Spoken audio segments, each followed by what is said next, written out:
नमस्कार, मैं शिवांगी। आप देख रहे हैं जीएमडी खबर। लखीमपुर खीरी में मृतक परिजनों से मिलने के बाद कांग्रेस महासचिव प्रियंका गांधी ने कहा कि देश में लोगों को न्याय का अधिकार है और अभी तक न्याय नहीं मिला है। वीडियो में और चश्मदीद लोग बार बार बता रहे हैं कि मंत्री के बेटे घटना में शामिल थे, लेकिन जब तक मंत्री पद पर रहेंगे तब तक न्याय कैसे मिलेगा? जब तक मंत्री बर्खास्त नहीं होंगे तब तक कौन निष्पक्ष जांच करेगा? क्योंकि ये सब उनके अंडर में आता है। प्रियंका गांधी ने कहा कि आरोपियों पर कार्रवाई नहीं करना क्या हमारे देश की परंपरा है?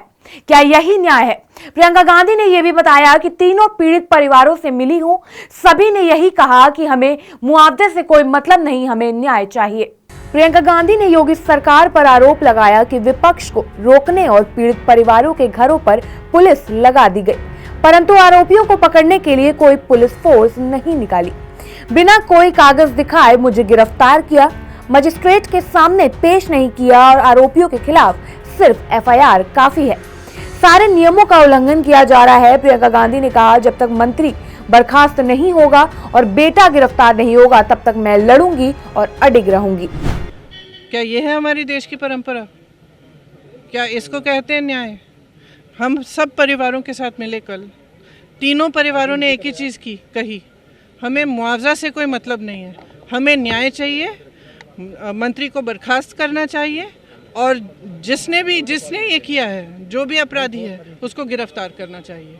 तो आपने पूरी पुलिस फोर्स अपनी निकाल दी हमें रोकने के लिए, नाकाबंदी हुई और सिर्फ हमें रोकने के लिए नहीं, लेकिन परिवारों के इर्द गिर्द, उनके गांव के इर्द गिर्द कि कोई आए नहीं जाए नहीं उसके अंदर।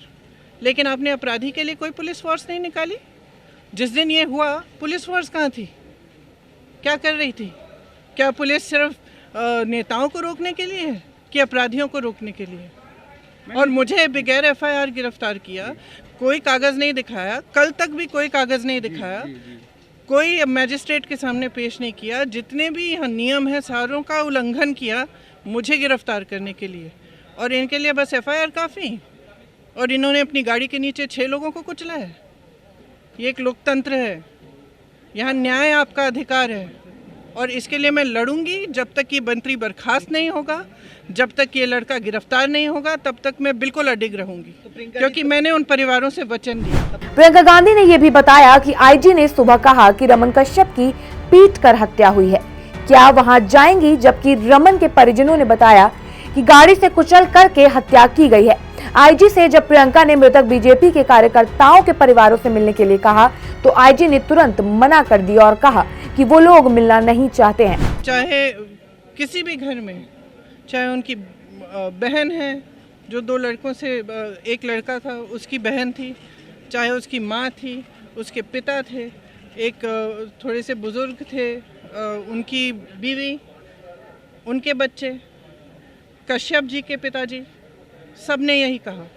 सब ने कहा हमें सिर्फ न्याय चाहिए, क्योंकि जब इस तरह का हादसा होता है और जब कोई इतना प्यारा होता है उसको खो देते हैं ना, तो एक यही क्या कहते हैं, यही सहानुभूति होती है कि हाँ चलो, जिन्होंने गलत किया कम से कम उन पर कुछ दंड हुआ, उनको दंड मिला है। लेकिन उनको नहीं लग रहा है, आशा ही नहीं है। पोस्टमार्टम की रिपोर्ट कल जो दी इन्होंने कश्यप जी को, उसमें कुछ पढ़ा ही नहीं जा रहा था, वो फोटोकॉपी की फोटोकॉपी दी है। अब आप बताइए, आप परिवार हैं, पोस्टमार्टम में कुछ पढ़ा ही नहीं जा रहा है, किस तरह की रिपोर्ट है? वो कह रहे थे कि वीडियो दिखा रहे हैं मुझे, ये मेरा भाई है, ये मेरा भाई है, ये गाड़ी के नीचे देखिए, ये मेरा भाई है, ये गिर रहा है। और मुझे सुबह आईजी बोल रही हैं लखनऊ की कि आपको सच में जाना है वहाँ पे, क्योंकि उन्होंने मुझे कहा कि क्योंकि इनको तो मार के, मतलब पीट के इनको मारा है, तो आप सोच लीजिए आपको वहाँ जाना है कि नहीं।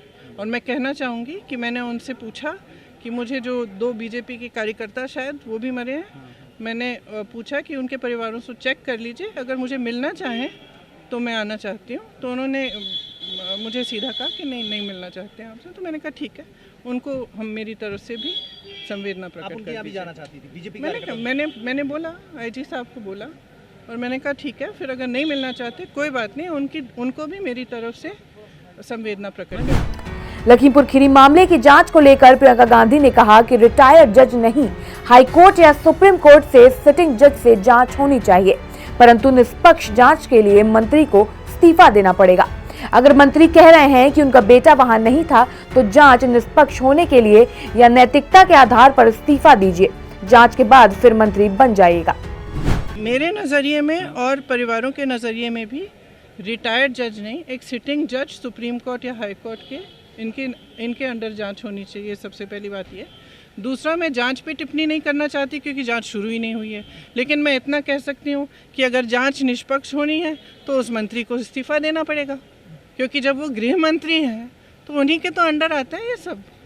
तो अगर वो जैसे वो कह रहे हैं कि उनका बेटा निर्दोष है, वो वहाँ था ही नहीं, ठीक है, तो एक नैतिक आधार पे अपना इस्तीफा दीजिए, जांच को होने दीजिए। जांच की जब रिजल्ट आएगा, अगर आपके बेटे अपराधी नहीं हैं और आपके बेटे ने नहीं किया तो फिर से मंत्री बन जाइए।